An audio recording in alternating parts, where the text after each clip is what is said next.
Hello everyone. आज हम देखेंगे फोटोसिंथेसिस और लाइट हार्वेस्टिंग कॉम्प्लेक्सेस।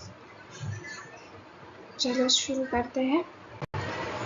तो पहले तो है फोटोसिंथेसिस। हम डायरेक्टली शॉर्ट में देखेंगे, ज़्यादा डिटेल अभी ओवरव्यू देखेंगे, डिटेल में अभी नहीं देखेंगे, बाद में देखेंगे। तो एक आइडिया है फोटोसिंथेसिस का जो हम सब लोग जानते हैं कि जिसमें कार्बन डाइऑक्साइड प्लस वाटर, इनका रिएक्शन होता है अंडर सनलाइट, और ये होता है क्लोरोफिल मॉलिक्यूल्स में के थ्रू, जहाँ पे हमें फिर एंड प्रोडक्ट मिलता है ग्लूकोज विच इज कार्बोहाइड्रेट और ऑक्सीजन। तो ऐसा है कि अगर हम इसका स्ट्रक्चर देखें कि ये कहाँ पे होता है, तो हमारे प्लांट है जो रूट से वाटर लेता है और एटमॉस्फेयर से कार्बन डाइऑक्साइड प्लस सनलाइट लेता है। अगर हम उसके लीफ पे ये करें, फोकस करें, तो लीफ का क्रॉस सेक्शन देखें तो हमें ऐसे लेयर्स मिलते हैं, जिसका अपर लेयर है एपिडर्मिस, फिर है मेसोफिल सेल्स, फिर है स्पॉन्जी मेसोफिल, और फिर नीचे का लेयर है एपिडर्मिस। तो इन मेसोफिल सेल्स में हम फोकस करें तो इनके पास होता है क्लोरोप्लास्ट। ये क्लोरोप्लास्ट ही है जहाँ पे हमारा ये फोटोसिंथेसिस का प्रोसेस होता है।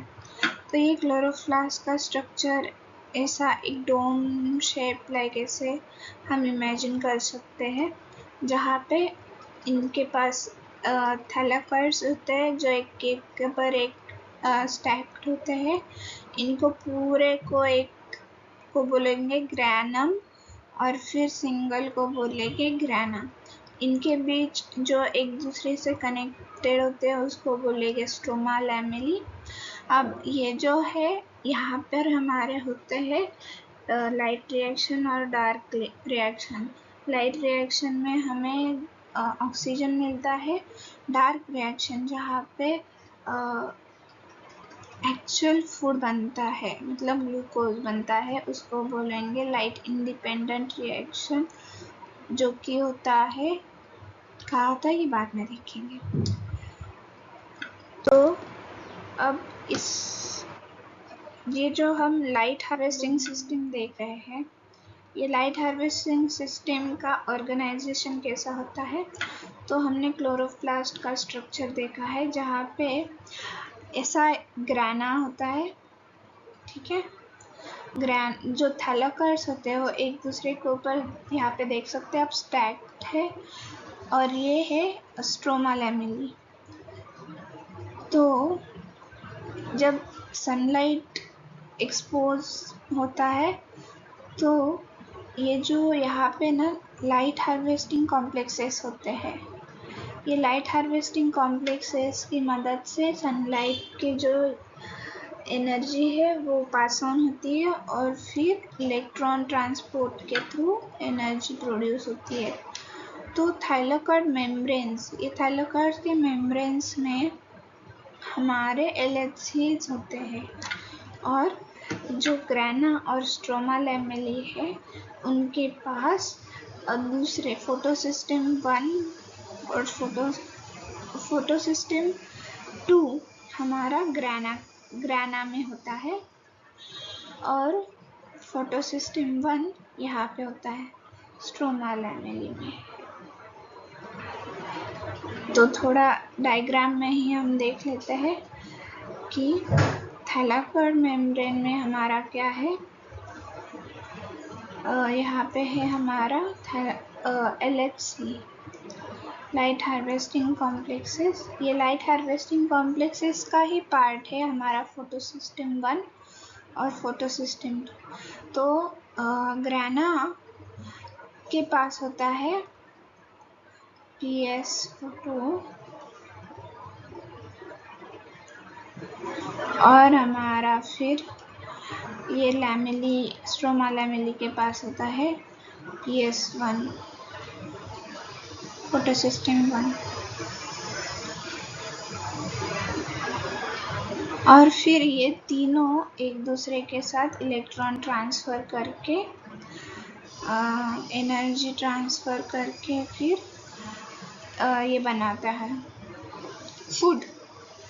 फोटोसिंथेसिस की जो प्रोसेस है वो आगे बढ़ाते हैं। तो स्ट्रक्चर कैसा होता है, ये मेम्ब्रेन में ऐसा स्ट्रक्चर होता है जहाँ पे ये अलग अलग क्लोरोफिल के मॉलिक्यूल से, समझो ए यहाँ पे नहीं है, ए यहाँ पे है, ये मेन है, ए हमारा मेन लाइट हार्वेस्टिंग कॉम्प्लेक्स है। तो ये ए मॉलिक्यूल है, ये यहाँ पे ट्रांसफर ज़ैंथोफिल, क्लोरोफिल भी जो एसेसरी पिगमेंट्स है इनके थ्रू होता है। ये इलेक्ट्रॉन ऐसे पास ऑन होगा, ये भी एक लाइट हार्वेस्टिंग कॉम्प्लेक्स ही है। फिर इसको हम बोलेंगे रिएक्शन सेंटर, क्योंकि यहाँ से क्लोरोफिल ए से हमारा इलेक्ट्रॉन जो है वो एक्साइट होगा, और एक्साइट होने के बाद वापस वो प्राइमरी इलेक्ट्रॉन एक्सेप्टर जो है उससे फर्दर प्रोसेस होगी। तो ये है थैलाकॉइड, इंटीरियर ऑफ थैलाकॉइड। यहाँ पे डिफरेंट पिगमेंट्स है मेम्ब्रेन पे। तो ये जो पिगमेंट्स है, ये पिगमेंट्स होते हैं chlorophyll A, B, C, carotenoids, जो कि डिफरेंट वेवलेंथ्स को एब्जॉर्ब करेंगे। और पिगमेंट्स के साथ प्रोटीन पिगमेंट कॉम्प्लेक्सेस भी होंगे, जो कि ये प्रोटीन्स क्या करेंगे कि प्रॉपर ओरिएंटेशन और जो पिगमेंट्स हैं उनकी स्टेबिलिटी के लिए होते हैं। कोर कॉम्प्लेक्स जो है यहाँ पे, ये जो कोर कॉम्प्लेक्स मैंने बताया कि क्लोरोफिल ए, ये हमारा रिएक्शन सेंटर है। यहाँ से हम फोटोसिस्टम 2 और फोटोसिस्टम 1 के बारे में और डिटेल पढ़ेंगे, जो कि कोर कॉम्प्लेक्स का पार्ट है।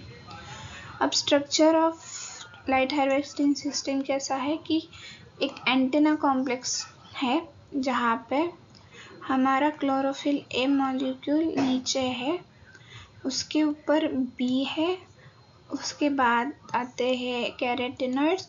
मतलब जैसे हम देखेंगे कि अगर लाइट को एक्सपोज करते हैं हम प्लांट के ऊपर, तो प्लांट जो लाइट एब्जॉर्ब करेगा वो पहले होगा एसेसरी पिगमेंट, जैसे कि ज़ैंथोफिल, कैरोटीनॉइड्स, क्लोरोफिल भी। ये एसेसरी पिगमेंट्स को ही हम बोलते हैं एंटेना पिगमेंट्स। तो ये एंटेना पिगमेंट्स के थ्रू हमारा इलेक्ट्रॉन ट्रांसफ़र होके जाएगा क्लोरोफिल ए मॉलिक्यूल के पास, जो कि एज अ रिएक्शन सेंटर काम करता है, जो हमारे इलेक्ट्रॉन को एक्साइट करेगा। जैसे कि यहाँ पे लिखा है, main pigment absorb the light which is blue and red region पे जो लाइट होती है। क्लोरोफिल भी एसेसरी पिगमेंट और कैरोटीनॉइड्स, इनका इस्तेमाल इसीलिए की है कि हम plants broad range of light को एब्जॉर्ब करें और उनसे एनर्जी बना सकें।